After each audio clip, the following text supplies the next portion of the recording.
This is amazing. Virginia, which was recently written off as solidly blue, is poised to turn red.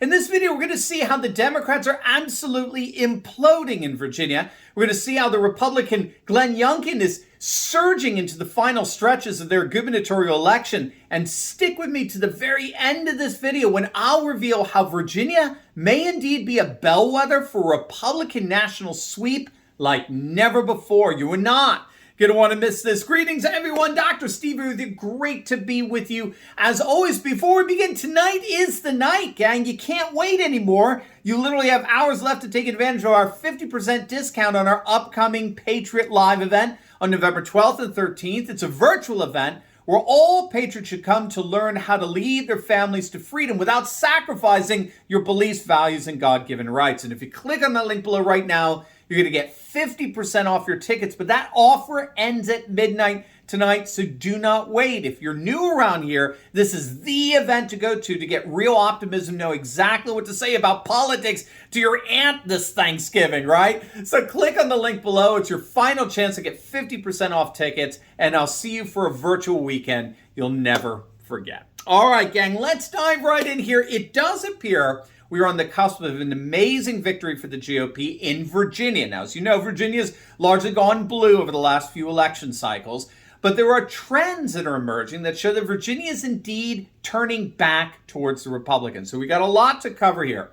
First, a new Fox poll just came out yesterday that shows that the Democrat Terry McAuliffe is utterly collapsing. According to this latest Fox News poll, the Republican Glenn Youngkin has taken an 8-point lead among likely voters in the gubernatorial race. He's opened a near double-digit lead, and that's amazing given that Fox tends to farm out their polling to a left-wing polling firm. Okay, we saw with their ridiculous Trump polls last year that were so far off the mark. So given that, Youngkin may indeed have a double-digit lead. Now, that Fox poll was corroborated by another poll. It was an internal poll commissioned by a Republican group. It's called a coefficient poll.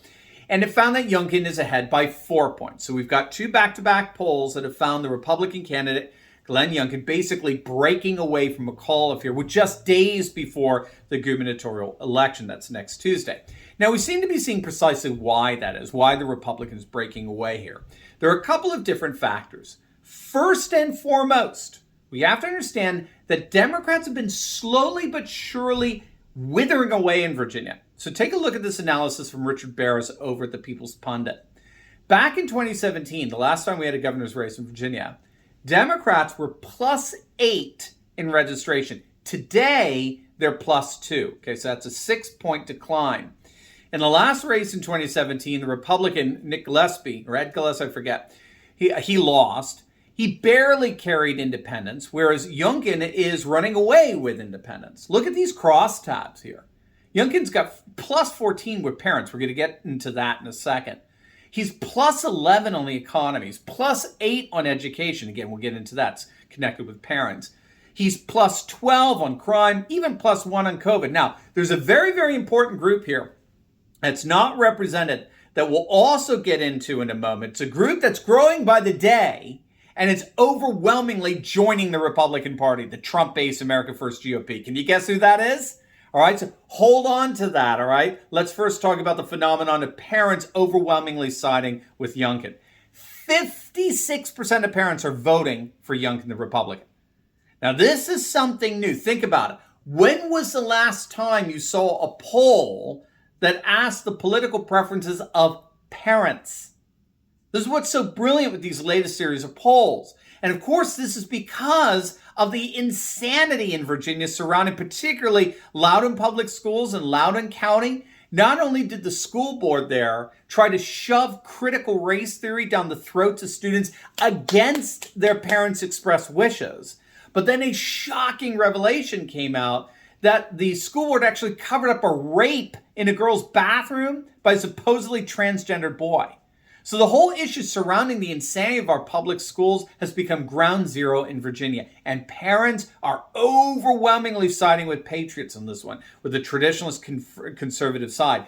McAuliffe obviously signed his own political death warrant when he came out against parental input on the curriculum that their children are taught in schools. He deferred to the credentialed class as the new lords and masters of education, and parents should obviously have no say in that. You'll be comforted in knowing that the left-wing activists disguised as journalists over at the Washington Post, they agree with McAuliffe. I mean, after all, who are you country bumpkins to interfere with our ideological brainwashing of your children? F you, as one president of a California school board would say. All right, and what's so interesting here is that this is just the beginning.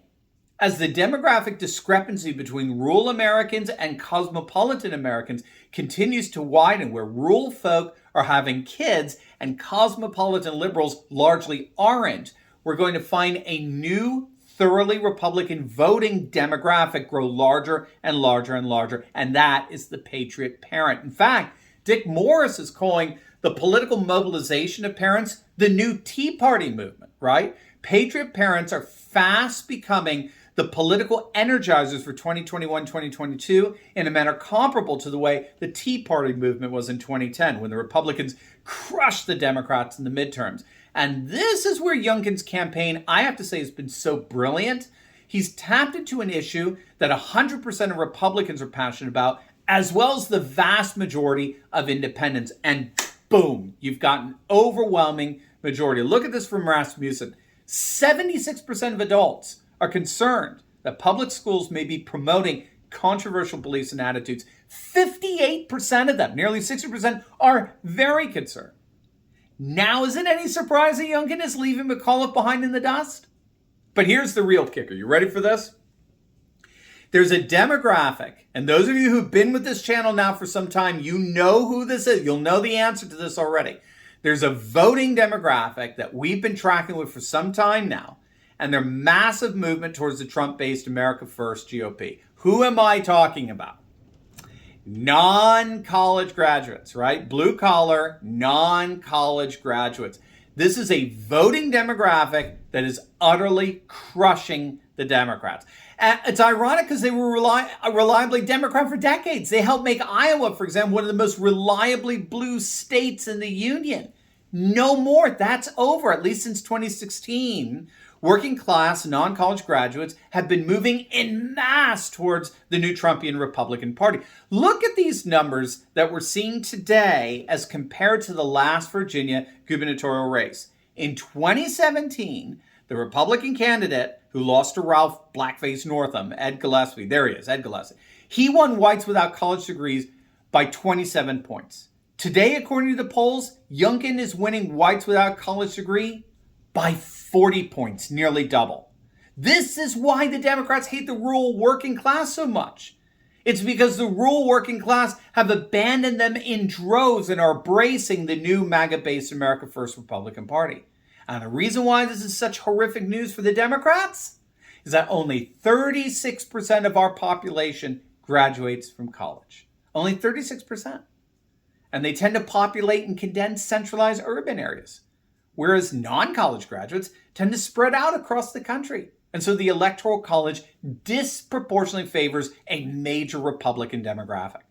This is why analysts at CNN are admitting that not only the Democrats doomed in 2022, but President Trump will most likely win re-election in 2024. And when all is said and done, it's because this increasing political polarization between college grads who are generally Democrat, non-college grads who are becoming disproportionately Republican. It's a demographic divide that's growing. Rural populations are rising. Urban populations are falling. And it looks like Virginia may indeed be the bellwether for what the new political map is going to look like. And it's going to be very, very red. Now, to make this even sweeter, you'll definitely want to check out my latest video on the Democrats panicking over how the GOP has already flipped a bunch of blue seats red. It's going to absolutely make your day. What a way to start off the weekend, right? So make sure to click on the link, and I will see you over there.